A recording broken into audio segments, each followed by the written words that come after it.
ಸೌಭಾಗ್ಯದ ಲಕ್ಷ್ಮೀ ಬಾರಮ್ಮ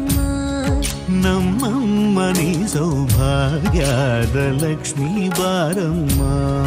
ನಮ್ಮಮ್ಮ ನೀ ಸೌಭಾಗ್ಯದ ಲಕ್ಷ್ಮೀ ಬಾರಮ್ಮ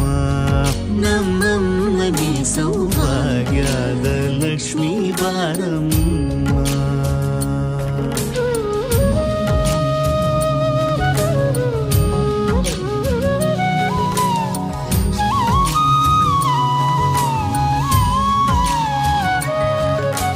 ಹೆಜ್ಜೆಯ ಮೇಲೆ ಹೆಜ್ಜೆಯ ನಿಕ್ಕುತ ಗೆಜ್ಜ ಕಾಲ್ಗಳ ಧ್ವನಿಯ ಮಾಡುತ್ತ ಸಜ್ಜನ ಸಾಧು ಪೂಜೆಯ ವೇಳೆಗೆ ಮಜ್ಜಿಗೆಯೊಳಗಿನ ಬೆಣ್ಣ